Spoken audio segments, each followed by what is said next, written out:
Kevin Durant is traded. The Panthers are still partying. And who says I never talk wrestling? It's time for Watch D.A. Live.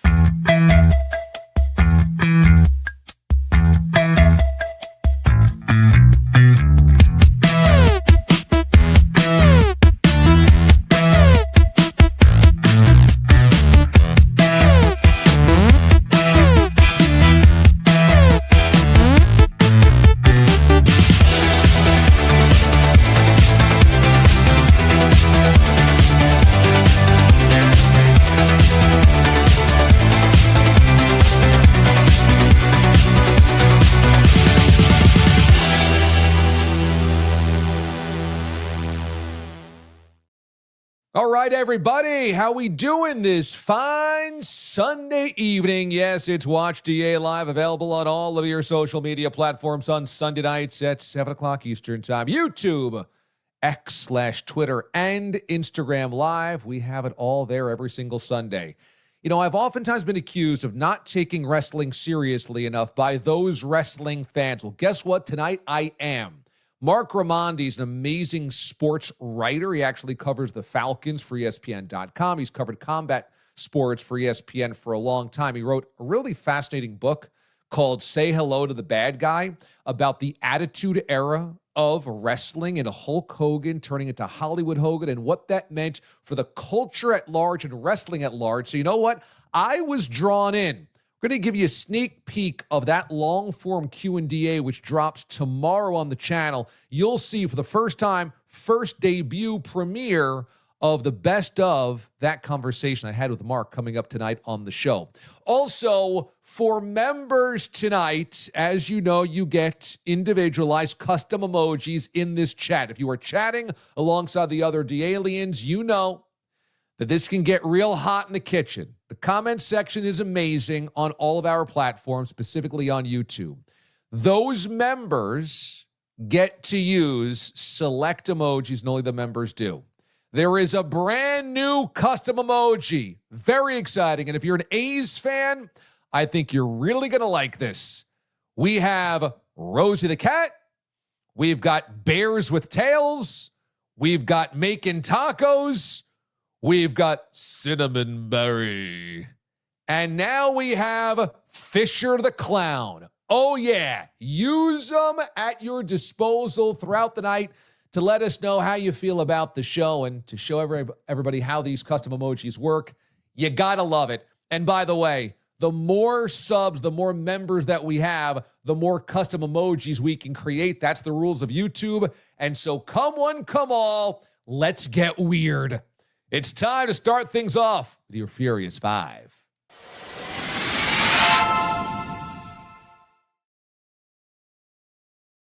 All right, Kevin Durant traded today. Amazing day for me. My birthday consisted of having everybody over, Casa Amendo yesterday, family, friends.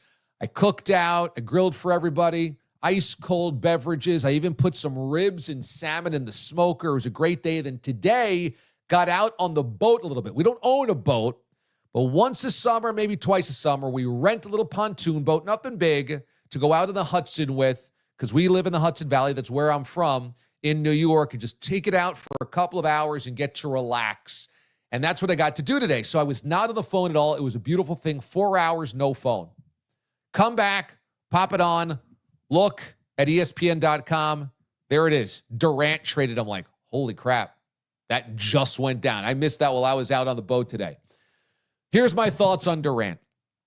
I don't know if the Rockets got enough. That's a common take you'll see a lot of places, that perhaps the Rockets should have held out for more. I should say perhaps the Suns should have held out more for Kevin Durant. But honestly, the Suns are kind of over a barrel. That Kevin Durant was likely to make things hard on them directing where he wanted to go. The Rockets were one of those places. And so really, once the Spurs kind of said, we're not going to give you a lot, and there were limited options elsewhere, sounded like the Heat kind of blinked at trading for him as well and trading for a lot. It only led to the Rockets. So you kind of got to get what you can get. It includes a first rounder this year for the Suns. That's good. That's a cheap option for their roster, and they need payroll flexibility. Get a couple of young guys as well. That's okay as well. You get 1 million second-round picks. Not really know what you do with 5 second-round picks. It's like collecting pennies. Does anybody use them? Does anybody want them? How do you use them? But if you're the Rockets, I know it doesn't seem like a lot to give up for Kevin Durant. If you're the Suns, you'd like to have gotten more, but I'm really not sure with the lack of leverage that they had, what really could have been coming back in return. My bigger takeaway is for the Rockets, I think this is a good deal. I know that Kevin Durant has oftentimes seemed to implode cultures, not add to cultures. We know what happened at the end in Golden State. Despite 2 rings and all those NBA Finals appearances, still unhappy. Goes to Brooklyn, obviously that implodes, unhappy. Goes to Phoenix, that implodes, obviously unhappy. And so is there any guarantee that wherever Kevin Durant was going to go was going to work? Of course not. Of course not. So I understand the hesitancy for anybody to say, yeah, but what does this really do for Houston? Because it always ends poorly. But I think this is a better situation than those because the Rockets right now do not have the expectations of championship or bust. Now, I think the Spurs would have been even better. But for the Rockets, do we go into the season saying they've got to win a title or just they got to be a little bit better? They were a 2 seed this year. They've got good young talent, but Durant adds a veteran presence. But also, I just think it's better for Durant to go to a place that's not a vicious media, that's not a crazy expectation of winning a championship or nothing else, not going to a place where there's 1 million veterans and you got to win now or else. I think there's a place here for Durant, hopefully, to just be a helpful veteran for some of the younger guys. That's what I hope happens. Because if we have to go through another song and dance where Kevin Durant is miserable again, really, what are we doing at 37 years old? And, of course, that's always on the table. But all that being said, so I'm pretty good with this trade. I'm pretty good with where he landed, the possibility of the Rockets getting a little bit better and not giving up too much of their nucleus. But here's the deal. I watched an interview that he did right after the trade from Fanatics Fest with Kay Adams. And I want to play for you a clip here from this. And you tell me what you think about this being the first thing you say, the first commentary you have about the trade from Phoenix to Houston, which you wanted. That's what you wanted. Here we go. It was unbelievable. And then I watched it, and honestly, every tooth is showing. You were smiling. What did that feel like? How do you feel? How happy are you? You know, when people could just hang your career in the balance like that and just choose what they want to do with your career is a nerve-wracking feeling, but being able to kind of dictate what you want to do and then being with a team that values you, and I'm looking forward to it. Kevin, people are going to hold on to that dictate what you want to do. Did you have a hand in this? Most definitely. How much of it? I mean, they asked me where I wanted to go. Some of my destinations, I gave it to them, and here we are.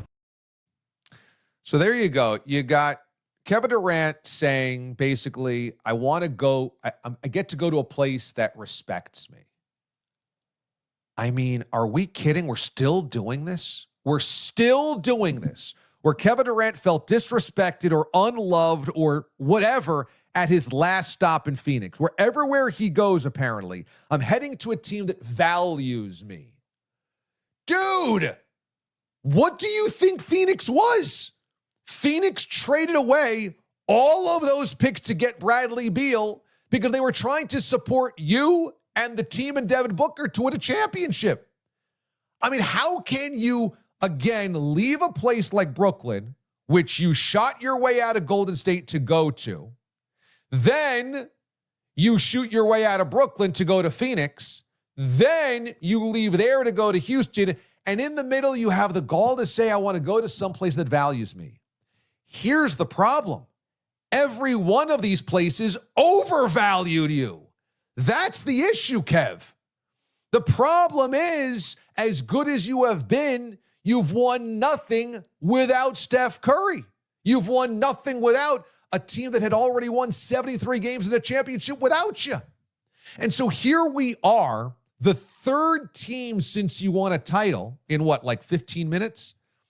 And again, it's, I want to go someplace where they actually value me.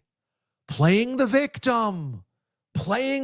Now, I recognize there's a part of this deal where the Phoenix Suns wanted to get rid of Kevin Durant because they had to move something, and Bradley Beal's unmovable, and you don't want to get rid of Devin Booker, a homegrown star who's still in his prime.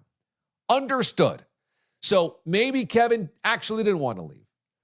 But the idea that he finally gets to go to a place that values him, I mean, oh my goodness, when does it end? And when will he leave Houston by saying, I can't wait to go to a place that values me? Again, that's the issue. You don't think these franchises valued you properly? All they've done is bend over backwards for you. Every single one of them have lined up and begged you to join. And then when you did, said, what do you need? In Brooklyn, okay, we're going to bring in James Harden. All right, it's Kyrie Irving. Oh, what can we do to make it happen? You want to fire the coach? Bring in your best friend, Steve Nash. What can we do? In Phoenix, what can we do, Kev? All right, you need Bradley Beal? We'll bring in Bradley Beal. You don't want this coach? Let's fire this coach. Let's just keep moving the deck chairs around. Now is it the idea that he goes to a team that finally values him, it never ends. I mean, talk about playing victim about 2 too many times, 3 too many times. Kev, I hate to break this to you. You ain't the victim in any of these circumstances. Maybe they don't all work out, but you certainly have some hand in that. And when you've been employed by these teams, they've bent over backwards for you. Never ends. Just never ends. All right, next up, we're going to crown a champion tonight in the NBA Finals. Game 7, of course, from Oklahoma City, Kevin Durant's first NBA stop. Although, isn't it funny to also think that you could have 6 different NBA teams with Kevin Durant? You could have the Sonics, the Thunder, the Warriors, the Nets, the Suns, and now the Rockets. That's a hell of a lot of jerseys. We're going to crown a champion tonight in Oklahoma City, one way or the other. But we've already done so with the Stanley Cup champs. Will the Panthers ever stop partying? That's the real question at hand in South Florida. They had their parade today, and in classic Florida Panthers fashion, they don't really have a home base because they don't play in Miami, all the way down in downtown Miami near South Beach. They're far away from that. They don't really play in Fort Lauderdale. They play in Sunrise, which is a drive from Fort Lauderdale, although up north of the main part of Miami. So they have their parade in Las Olas Boulevard. They go to the beach. It's cool. It's very Miami. It's very South Florida, I should say. But they are kind of a nomad of the region. So it's kind of perfectly Florida Panther to have the parade there. But neither here nor there, because you got enough people that showed up. You know, the Panthers, you're going to have your 20,000 hockey fans that show up to a lot of those games. You grown the pie a little bit, going to 3 straight Stanley Cup finals. That's good. But you know that the moment they go back in the tank, a bunch of these people are going to jump off the ship. But I will say, if you want to capture the hearts and minds, as it happens in South Florida, transient city with most people that have a favorite hockey team that's not the Florida Panthers, what you do is you become fun. You become iconic and you build off the success. See, this has been the problem with the Florida Marlins building on success. After they won in 97 and won in 03, they tore it down. Built no consistency, and thus a fan base that was there for an October run and then bailed the next year. Never to trust the ownership again. What this Panthers team did was keep the core together, add to it this year with guys like Brad Marshian, and then go back-to-back. And so now you have, I think, much deeper roots for fan base growth in your market. And then on top of that, you just party with everybody. And any team that parties, especially a hockey team, grows in the hearts and minds, in lore of the city. And it's interesting that Brad Marshian has now done it in 2 cities, because I was there in Boston in 2011 when he won with the Bruins, and he didn't put his shirt back on for 2.5 months. He partied the entire year at every bar and out on the Cape and everywhere he could in between in Boston the entire summer, and there were pictures of him shirtless at every single bar. And it made him a living legend. And now he's doing it again. This guy knows how to get after it. This guy knows how to party. This guy is a ball of fun. And that's what you need in a city like South Florida, where not only is winning important or vital to building a fan base, because you're not going to get any fans that are just there because of generational loyalty outside of maybe the Dolphins. What you have to do is win, and then you have to have personality behind it as well.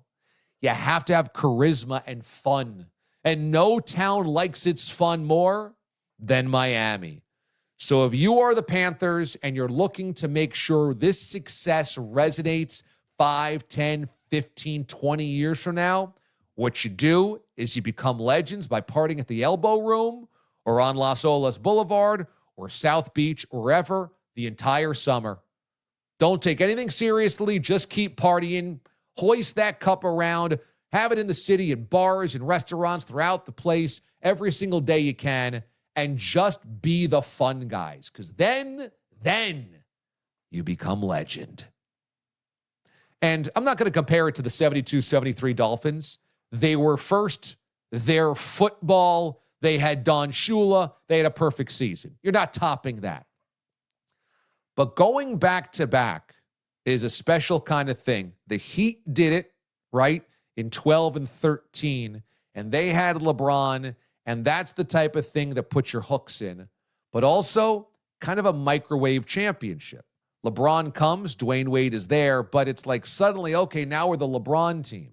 This team was grown more organically, and not that hockey's ever going to be the same popularity level as the NBA maybe, or certainly of the NFL.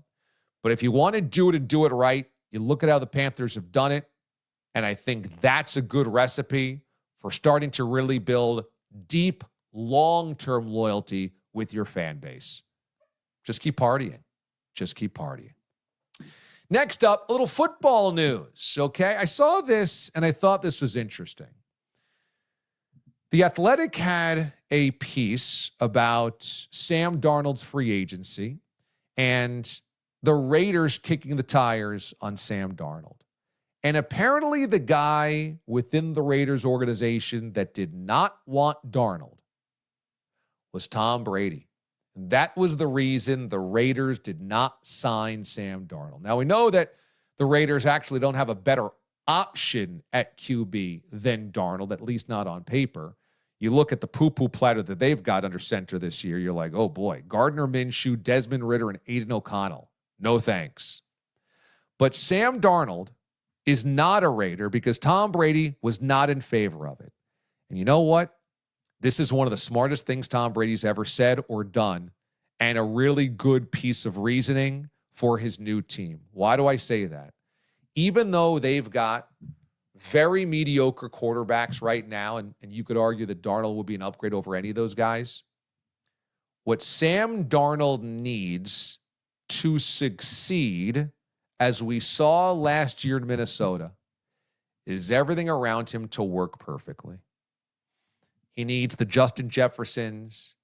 He needs the Jordan Addisons. He needs a bright play caller. He needs a smart head coach. He needs a good offensive line. He needs a good scheme. He needs a turnover defense. He needs home field advantage. He needs all of these things. And if those things click into place, he can have a season like he had last year, which was a great regular season. But we saw what it looked like in Week 18, and we saw what it looked like in the wild card round, and we saw what it really was, which is Darnold's great when everything around him's great, and when it's not, uh-oh. Well, guess what? In Vegas, it was not going to be great. In Vegas, you have a great tight end, but you don't have a great offensive line. You don't have a great set of wide receivers. You don't have a great head coach. You don't have a great offensive scheme, not that we know of yet. And I think what Brady recognized is if you're going to bring in Sam Darnold for that price tag, you better have everything ready to go. You better feel like you can plug and play him, and Darnold is the missing piece. And what Brady smartly recognized is he's not the missing piece here. He would be an upgrade potentially, but it's a lot of money, and we don't have the supporting crew around him to make it worth our while. Is Seattle better? Yeah, Seattle's better. And Seattle, Maybe they do take a step forward with Sam Darnold. We'll see. But what I know is if Darnold would have went to Vegas, it would have been same old Raiders. It would have looked like a high price tag free agent that was brought in to bring credibility, to try to promise winning, and it would have fallen apart, and the new free agent prize was going to look like a bum, and he was going to be, once again, a busted Raiders overpriced free agent tag. You know that's what would have happened. Good job by Brady sniffing that out early. And one more note that I want to get to in the Furious Five here, and that goes back to basketball for a moment, and Victor Wembanyama. Because this story made me chuckle a little bit. Victor Wembanyama this summer spent a week and a half at a Shaolin temple in China, okay? He was diligent in most of his duties with the monks, as he revealed in an appearance at the Fanatics Fest this weekend. So this just is him talking about it for the first time. Wembanyama apparently 10 days, Buddhist temple with the monks, was disciplined and respectful and wanted to really immerse himself, which is definitely admirable. And I think Victor Wembanyama's a smart, good guy. I hope he succeeds. He's got a good head on his shoulders, and obviously at his height, with his talent, his skill set, he should be a dominant player for a long time. But I didn't love this. Wembanyama was served by the monastery zucchini and rice noodles because the monks are vegan. And he said, that's not my diet, so I gotta leave. So he would sneak out on occasion to eat meat. Okay? And he told Kevin Hart that now with that new diet, he's up to 245, which great. You need to add a little bit of muscle there. How do you do it? I'm sure these highly paid, highly trained dietitians as part of the Spurs organization, his personal team, his inner sanctum, what have you, I'm sure they know what they're talking about. But if you're going to go to a Buddhist temple and you're going to spend 10 days and do it, what you can't do is sneak out for a burger. I'm sorry. That's not part of the equation here. You signed up for 10 days of the temple. You got to do the 10 days of the temple with everything. Being a Buddhist monk does not include going halfway on meals. Okay? It does not include going down the street to get some beef bulgogi. No. You got to go all in. And are these the people you want to disappoint? I mean, here they are praying, studying, hoping for peace in the world.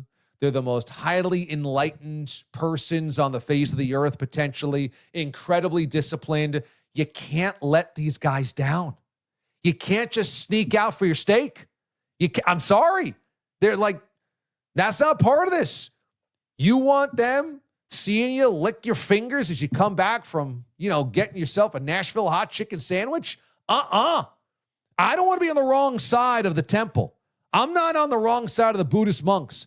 No way, no how. If I'm doing this, I'm doing it because I don't want to upset anybody. And I certainly don't want them going, yeah, we get it. Must be nice. Victor, love you, dude. Wemby, you got all the skills, but you can't sneak out for meat. Not allowed. You're in a Buddhist temple. You got to play Buddhist monk. 10 days. It's all we're asking for. I'm not saying I could do it. I'm just saying I wouldn't put myself in that situation. Yeah. I'm here for the monk stuff. Definitely. Yeah, let's do the monk stuff. Yeah, of course. Yeah, I'm in. Praying, definitely do it. Studying, yeah, let's do it. Pray for peace, I'm in there. Meat, zucchini, noodles, vegan? We'll see. No!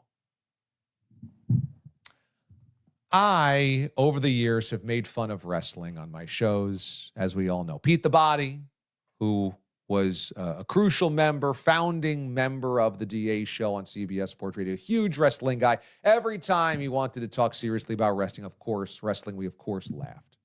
But not tonight. Not tonight, boys and girls. Tonight, I give wrestling the credit it deserves. Why? Well, Marc Raimondi is an excellent sports writer. He covers combat sports for ESPN. He's been a longtime writer in the space, and I really enjoy his stuff. And he's also the beat reporter for the Falcons for ESPN.com. So I know Marc's work well. And when I saw that you have a book out about 90s wrestling, you know what? That's the Venn diagram that's going to get me sucked into some wrestling talk, right? 90s and culture shift. No matter what that is, I'm in. In the 90s, Hulk Hogan went from WWF, WWE, over to WCW. And in it, brand change, became the heel. Went from babyface to the villain. And this was, in Marc's mind, representative of the culture at large. Think grunge music, think gangster rap, think a darkening when it comes to the mood of pop culture, and think of the Attitude Era. I'm like, I'm in.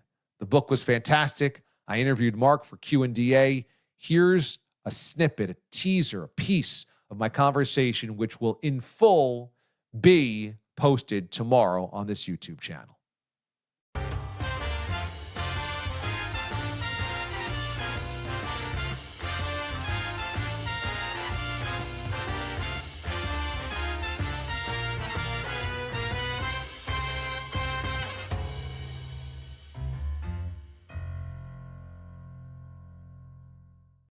For some reference, my grandma used to love wrestling, and I couldn't believe it. I mean, she was an immigrant from Slovakia that came to the U.S. in the 30s, and she used to love Bruno Sammartino. She used to love Jimmy Superfly Snuka. And I guess I knew at that time that even dating back to those guys, which were almost like black and white, you know, okay, wrestling is scripted. But what I didn't realize until I read your book was that the scripted nature of wrestling goes back farther than that, to the turn of the century, late 1800s, early 1900s, when carnival promoters realized just watching two guys grapple, not that interesting. But if we set up the theater of it, now people are interested. I had no idea. How aware were you of the origin of where wrestling became the sport that had become kind of theater and scripted? Pretty aware, just because I've kind of studied wrestling for a long time, even, you know, going back before I started working on this book. But yeah, it was really the 1920s where wrestling pretty much became, you know, fake, predetermined. And it was this group that was like a traveling group of promoters called the Goldust Trio, and they were the ones that really decided, like, hey, it's best for business to try to manipulate this into something that the fans, you know, want to pay money for, rather than just letting guys go out there and have a legitimate athletic contest. Because back in the early, you know, 1900s and early 1800s, it was just kind of like, it was stuff at a carnival, and it was basically the tough guy from the carnival, from whatever, the touring, you know, folks that did that, against whoever was the local tough man. And it was just a grappling match, and it was kind of, you know, it was kind of boring. It was, you know, for a few minutes it was a spectacle, right, to see two guys like fight and wrestle around. But after like 30 minutes, you're like, all right, let's get on with this. Like, what's going on here? You know, and the thing that they realized is that if you make it a little bit more pleasing to the eye and a little bit more, you know, aesthetically pleasing, and also manipulate who is going to win by who you think is going to do the best business, that's a much better plan than these wrestling on the carnivals type of thing. And, you know, ultimately they were right, because wrestling became massive after that. It was not going to be as big if it was just, you know, two guys grappling around, you know, in a carnival, you know, dirt, you know, somewhere in middle America. So what I also have as a frame of reference as a sports fan is that there has always been this thing about steroids in sports, and it is crescendoed at different times. But for baseball, by and large, it's the congressional hearings with Roger Clemens, Rafael Palmeiro, Mark McGuire, Sammy Sosa, and all those guys kind of stonewalling Congress. But that happens well after, when wrestling is roped into this. And you kind of pinpoint that as the break point between Hulk Hogan, who is the most massive superstar in wrestling, and how he eventually gets to peel off from WWF to get to WCW for when the Attitude Era is created. That's kind of where this is. Say hello to the bad guys. So how did wrestling, which is, again, just theater, get kind of roped into the kids don't do this steroid thing? Another good question. And it all started with a doctor in Pennsylvania. Now, there was a doctor who was the doctor for the Pennsylvania Athletic Commission. And back then in the 80s and early 90s, the state athletic commissions used to regulate and sanction wrestling the same way they did boxing and the same way they now do to the UFC and to MMA. So they were all the local governments were involved in regulating wrestling. And the WWF ran a lot of shows, a lot of their TV tapings were in Pennsylvania. And that's where this guy was the doctor. He was the doctor of the Pennsylvania Commission. And he got busted for distributing steroids. And when they looked into his books and looked into his files, they realized that he was distributing steroids specifically to WWF wrestlers. And that's how it all snowballed from there. And then once the feds got their hands on that, they went after Vince McMahon and the WWF. And I mean, look, if you look at the guys, I mean, just like, did they pass the eye test like some of the guys in the 80s and 90s, right? It was obvious those were not natural physiques, Damon. I mean, I don't think anyone, would argue that at the time. So the feds, steroids really only became illegal in the very early 90s. So it was really just after that. And the feds, I guess, tried to make Vince McMahon, kind of like a symbol at that point. They tried to make an example out of him, and that's what it was. So they went after the Athletic Commission doctor, and they went after Vince McMahon and the WWF, and they tried to get Hulk Hogan to turn on Vince McMahon with this testimony and get on the stand and go against Vince McMahon and say that Vince McMahon was distributing steroids and encouraging his wrestlers to use steroids in order to continue to get pushed as stars. Which actually sounds literally like a scripted storyline from WWF. That's the thing about wrestling, Damon, and if you follow it for a long time, the stuff that happens outside the ring is actually just as crazy as stuff that's inside the ring. It's like the script writers inside the ring actually can't even come up with some of the stuff that happens outside the ring. So did WWF or professional wrestling ever end up instituting a no steroids policy like other sports did? Yes. So after the trial, which somehow Vince McMahon won, which no one thought he would, he was acquitted, and he did not do any jail time. They implemented a wellness policy, steroid policy, where the guys were getting tested. But again, it was a self-imposed policy. So no, there was no. It wasn't like they had like USADA, which like the Olympics uses. It was stuff that WWF did. So if someone tested positive, they could sweep it under the rug. But they did crack down, certainly, after the trial on guys and I guess women who were doing steroids. And they tried to also change a little bit of their philosophy when it came to who was getting pushed as the biggest stars of the company, because the 80s and the early 90s were all about the guys with the big muscles and, the ripped abs. And in the early to mid 90s, they started to push guys like Shawn Michaels and Bret Hart, who were not giant 6'5" muscle men. They were more, not small guys by any stretch, and certainly, bigger than the average person, but they did not look like they were, giant juice heads, so to speak.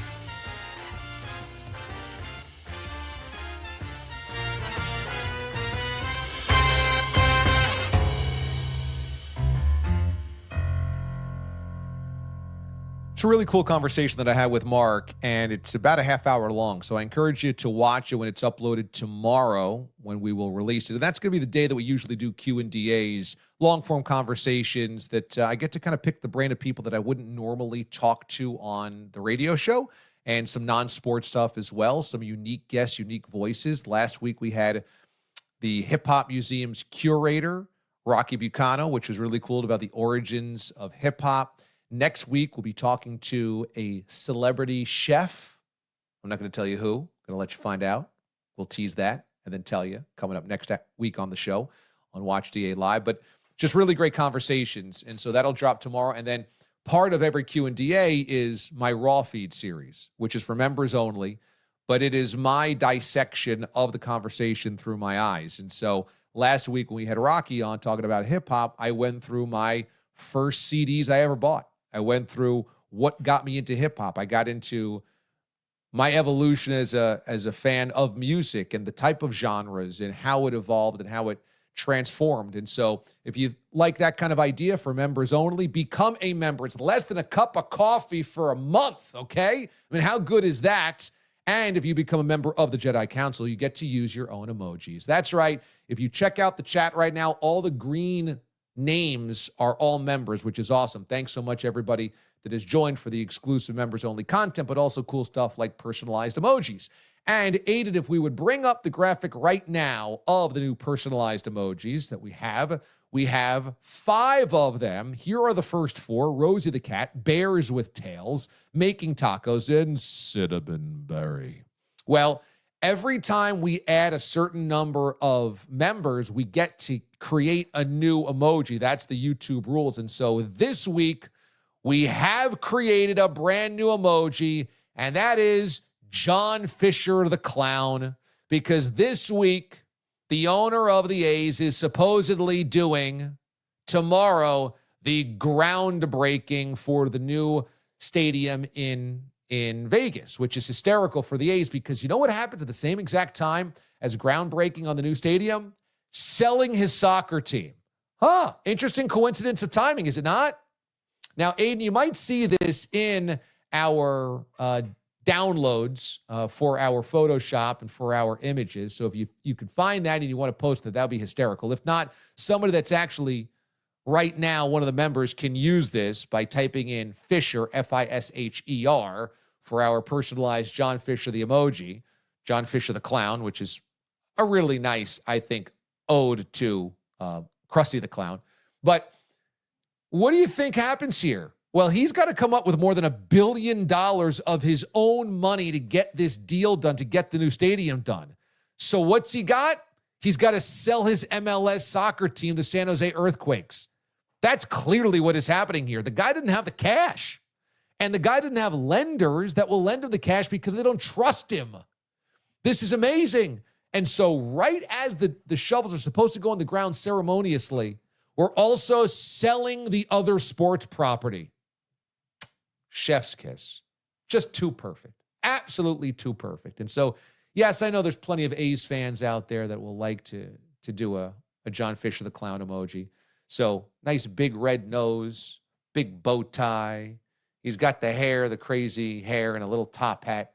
It's just perfect. I really enjoyed whipping that thing up. And the cool thing is, every week we add more members, we actually get to create new emojis. And I'd love to hear from you guys what to create. I'm taking brainstorms and suggestions. So chat them right now, the new emojis you want to create, and make sure you sign up. If you look up top, you'll see join.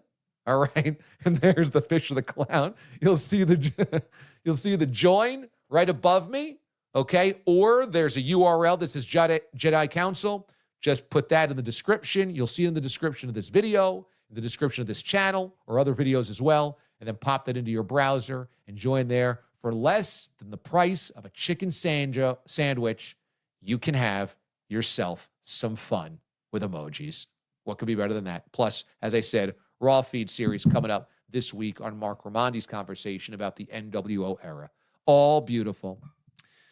All right, Aiden, I do want to get into some of the Q&DA. By the way, Aiden and I a deep dive on Bob's Bar, and we're going to release that video this week as well. Still doing some of the editing on that, so we're putting all behind-the-scenes footage of the Bob's Bar show, but it was so much fun. And so if you got to go there and enjoy Bob's Bar, we saw you there, you'll definitely want to see this to relive all the chaos and craziness and fun. But also, if you weren't able to make it, this really makes you feel, I hope, like you were there, because Aiden and I do more than an hour on just Bob's. On just the party, we do more than an hour on it and bring everything, notes, untold stories, okay? Things Aiden didn't even know that went on behind the scenes. I had so much fun taping that earlier in the week. That was a great time. We're going to post that this week. How you doing, dude? Doing great. That was such a fun recording that we had a few days ago, and it just felt like a laid-back podcast. We had stories on top of stories. Why I ended up breaking down crying, that's in there as well. That's right. So lots to look forward to. Yeah, we found out the story. I turned to the ice cream line because the ice cream truck pulled up, and Randy in Ohio said, "It's on me, okay? I'm paying for everybody's ice cream," which is an amazing, That's generous not the reason. offer, right? And so it's just like happy and joyous. And turn around, here comes Aiden, and I'm thinking, okay, he's got to have like a huge sundae or some awesome ice cream. He's got like red face and like tears in his eyes. I'm like, what's going on over there? And you're just like, Randy, man, Randy got me. And I'm like, what did you say, Randy? Because Randy has this ability to just make life in general beautiful with his words. He really is a deep guy. And I'm like, what did Randy tell you now? So we get into that. Why Aiden walked away from the ice cream truck crying because of Randy in Ohio. We'll do that as part of the video coming up here this week. So we got some comments coming in that we want to get to. We certainly do, because the lightning rod of the comment section for the night was the Victor Wembanyama segment. Okay. And I coined it Zenbanyama at the beginning of the show. Nice. With the headline. But let's just run through a bunch of these. And I think my favorite of the night was the first one that came in from Drunkle Sam. Wemby's junk probably hanging out of the bottom of that short monk robe because he's 7'5", 7'6". We also had, how is he going to get his meat if he's known as Ronald Monk Donald? I like that as well from Drunkle Sam. Very nice. And then Wallace chimed in, you can't debunk the monk. So he's agreeing with you there. You got to stick to the program. So people got really creative with Wembanyama in the monastery, or in the Shaolin temple, I should say. So that was very enjoyable to read. Nice. I see some suggestions here for some new emojis, and I love this. Cigar City Capo became a member this past week, man, and I appreciate you jumping on board. How about my eyes? Okay, that's not bad. There's always also the suggestion, something, unpipe it, right? That's from Rob of the 321. That's a good suggestion as well. Good. I mean, we could always do drops. Any drop that you love throughout the years, we could always make an emoji out of that. So those are some good suggestions. Keep them coming. I want to be inspired for next week. We just got to keep adding members because YouTube's like, okay, you got 5 emojis. Now we need new members for the 6th emoji. I'm like, all right, that's it. We can do this. We can keep doing it. I saw Moist Pork also ask, it was your birthday, DA, and you cooked for everybody?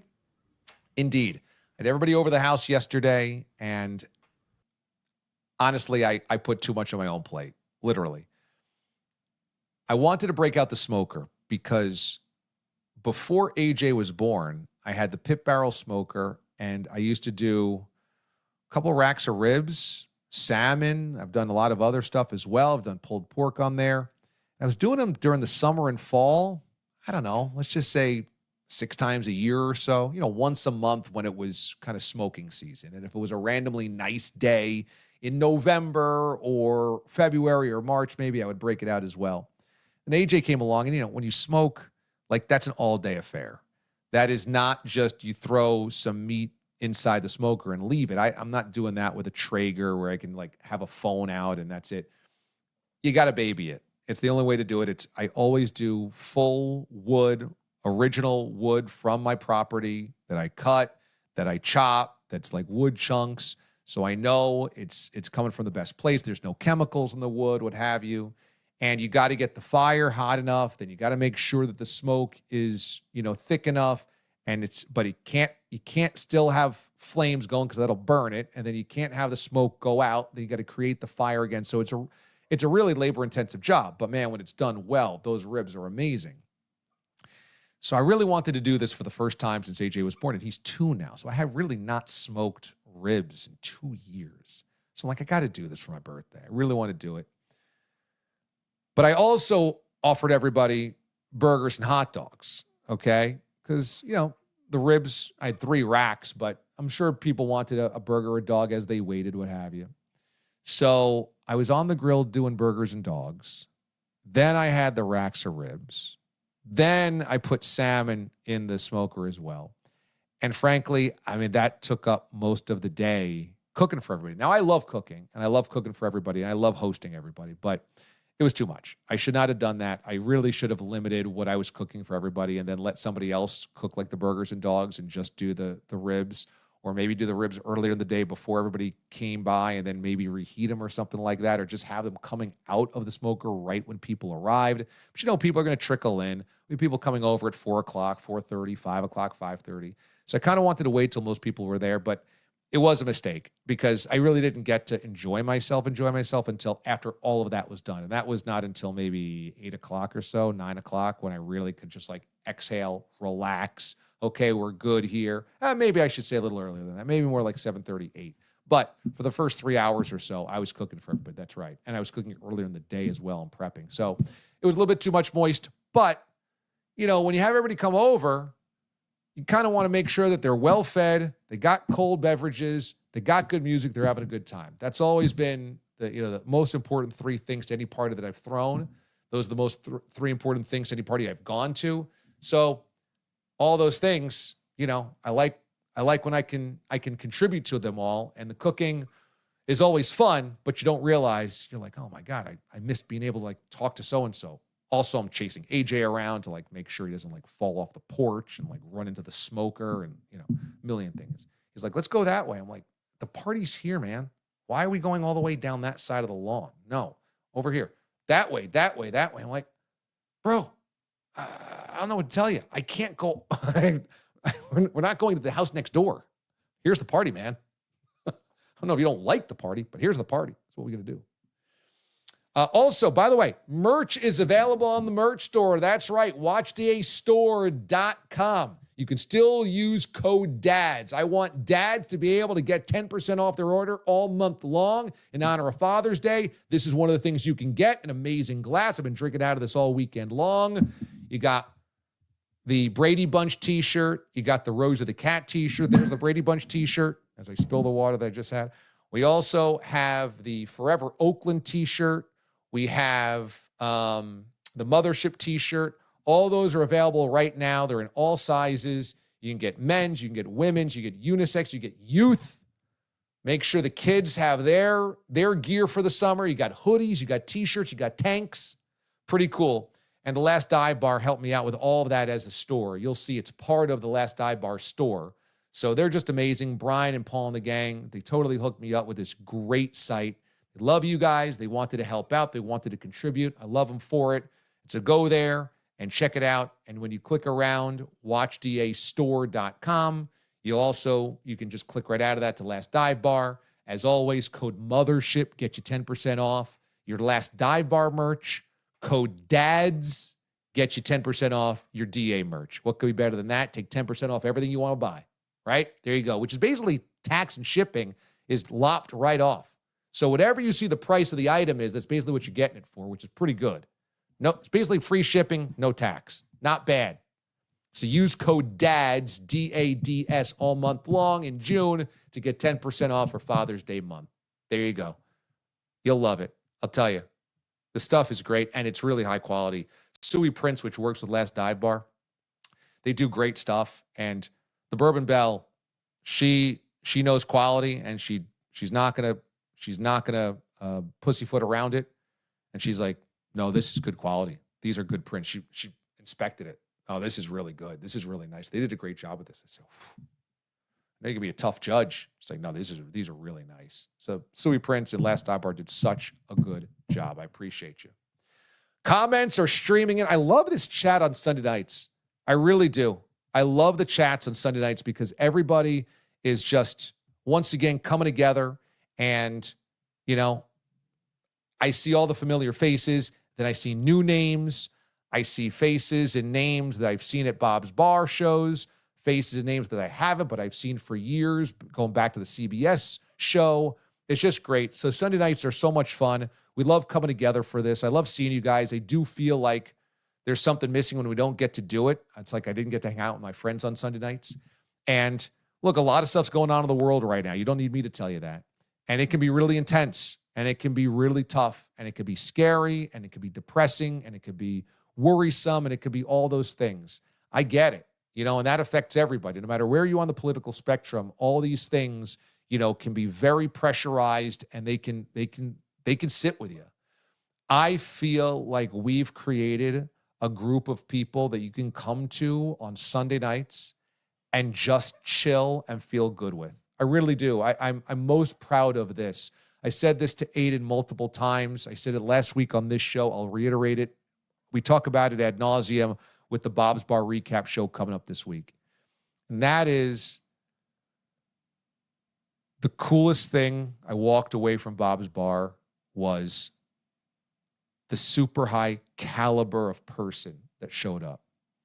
And I'm so proud that what we do, what we did at CBS, what I've done throughout my career and people that have come along with it, what we do at Sirius and what we do here on Sunday nights on YouTube is attract high caliber quality people.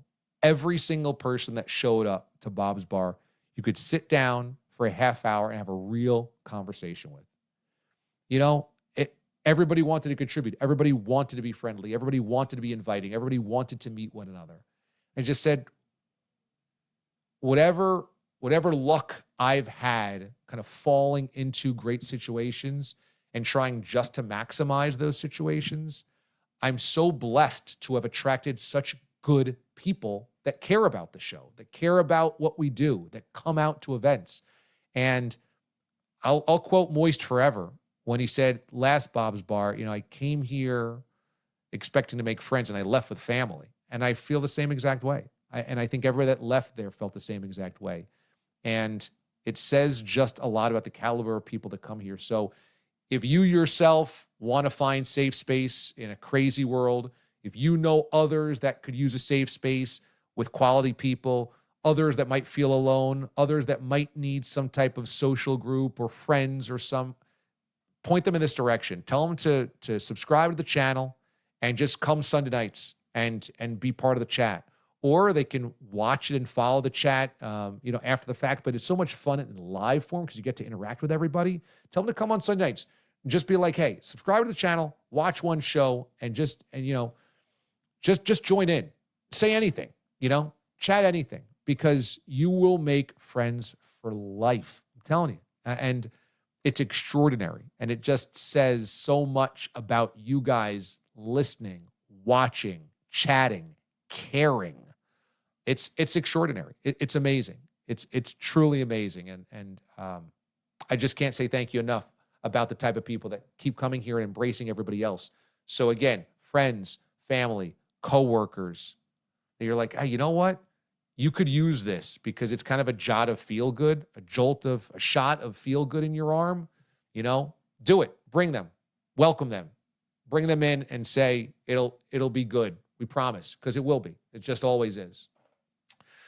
One of the reasons is because we got Little Mo watching us overhead, and we always have a Little Mo laugh of the day. Now, Aiden is an elite executive producer. How do I know? Because earlier today, he sent me a video and said, I wouldn't be doing my due diligence as a producer if I didn't send you this and say, maybe this is your laugh of the day. And I said, bingo. As I've been talking about Fanatics Fest this week at the Javits Center in New York City, they've had tons of celebrities, and Mraz was doing his WFAN show out there. I think Maggie and Perloff were doing a show as well out there. Really cool to see everybody doing shows. And Gronk did his podcast. Kevin Hart did his podcast. I mean, huge celebrities. That's where Kevin Durant talked for the first time after the trade, yada, yada, yada. Well, apparently there was also a T-ball set up for Fanatics. And our very good friend Peter Schwartz took some cuts. Aiden, why don't we roll this video from Pete at Fanatics Fest and look at him off the tee. He's having one of the helpers there, right? Put that ball on the tee. Did he just miss? Did Peter Schwartz just strike out multiple swing and miss on a tee multiple times? Is that what I'm seeing there? He just. Oh, it keeps going. What is going on? He's missing the ball on a tee. How can this be? How can it happen? He's lunging. He's stepping in the bucket. He's just missing. Aiden, I couldn't believe. He must have taken 15 swings there, 11 of which he just missed the ball altogether. This is on a tee and stationary. and he kept missing. How is this possible? I have to keep playing it over and over again because I just could not stop laughing. Oh my gosh. It was Sunday afternoon. I'm on a nice walk, get my coffee, and stop for a minute to, wipe the sweat off. And this just had me dying laughing, and people are trying to enjoy their Sunday looking at me like, what are you looking at on that phone of yours? And the fact that his feet, I'm not going to be like a, analyst here, but let me give it a shot. His feet are so dug in the box. He's not moving them. I'm like, squish the bug, man. That's what my dad always taught me growing up. Squish the bug when you turn. Squish if you're the bug. That's right. Step and squish the bug. Come on. We love Pete. And the best reason why is because he posted it himself. And the caption was, hey, I knew from a young age that I wasn't going to be able to play sports, but I knew I was going to get involved by covering them. So he at one point changes the trajectory of the swing. He tries to like uppercut it so that he can get it in the air a little bit instead of just grounding out the first every time. There's so much to dissect there. Oh my God. Just amazing. Only Pete. By the way, it was a short-lived GM stint as the New York Dragons general manager. He has already resigned his post, and I think it's because the team doesn't actually exist. They were supposed to have their opening game the Saturday before Bob's Bar. That's now 2 full weeks ago. That never happened, that game. They were supposed to have their home opener yesterday. That obviously didn't happen as well. If you go to the schedule on their website, it all says canceled. All of the games that should have happened. And the league itself does not have scores or standings on the website. So I don't know if this league is going to happen. It's supposed to have actually already started, but no games have taken place yet. And there's only 4 teams. So it's not like if the Dragons don't play, it's okay. It's like if the Dragons don't play, we're down to 3 teams, which is basically a round robin. So I don't know what's going on with the New York Dragons, but it was a short-lived stint as GM. Peter Schwartz has already resigned his post. Thank you for your, compliments to me as a producer. And I was excited as a producer to have the ongoing drumbeat of Dragons content. I had no idea. This is breaking news for me live on the air. So it's a bummer. We're going to have a defunct website very soon. There was really a chance for like a Alliance primetime revival type deal. And so no one loves spring football more than you. So I know this was going to be a ball on the tee and you're cranking it. That unfortunately will not be the case. Exactly right. We'll keep you posted of Schwartz's other professional endeavors. Fear not. I want to highlight this comment from Backwards Brian. My coworkers just couldn't understand me when I told them that I drove to New York to go to a party with strangers. I said, if they listen to the same radio show as me, I trust them, which is amazing because Moist Pork told me the same exact thing about Brian. Brian's in North Carolina. He reached out to Moist, and Moist was driving up as well with Paul, or Chris rather, and they were coming up from Baltimore. And Backwards Brian says, if I get to Baltimore, can I drive with you guys? And Moist was like, absolutely. And Moist's wife was like, you're just going to drive with a stranger all the way to New York? And Moist Pork said, if they listen to this radio show, I know they're not an axe murderer. And it's true. It's just true. It's like if whatever it is that is the secret sauce to bringing everybody together, whatever that common thread is, it brings really good people together. So I appreciate you guys more than you know. And, it just is an amazing group of people that I encourage everybody to keep getting together with and keep reaching out to, because you're just not going to get much better than the type of people that we have here. And we'll highlight that as part of the Bob's Bar show coming up, the Bob's Bar recap, full-on recap coming up this week right here on the YouTube channel. By the way, looks like we got a couple of new members. Randy in Ohio is in. You got to love it. And it looks like Ralph Limbrick is also in. You got to love it. So new member of the Jedi Council, we appreciate you very much. That means you guys are getting your emoji usage in there. Got to love that. which means I believe that also means adding some numbers. We'll get the extra new emoji next week that we'll unveil here on the show via YouTube's rules of engagement. And you guys get access to all the member exclusive videos as well, which is going to be awesome for the Raw feed series this week and ongoing week. So that's going to do it for us this night, this fine evening tonight here on the show. As you see, I got a little bit of sun. I'm maxed out. I had a great birthday weekend. 46 was beautiful. I love it. I'm happy to be here. I'm thankful to be here, happy and healthy. And I'm thankful to have you guys here as well. It's going to be a great summer here at Watch D.A Live. It's going to be a great summer to kick back, relax, enjoy the shows on Sunday nights. And I hope that you guys had a great summer weekend as well. Let's go watch Game 7 of the NBA Finals happening right now. It's tipping off. Let me get you out of here so we can all watch basketball. I'll see you tomorrow morning on Sirius XM Channel 82, starting at 6 a.m. Eastern Time to break it all down. Until then, for Aiden Haddon, the Marquette Marvel, I'm D.A. Be good. Be good to one another. The mothership disconnects.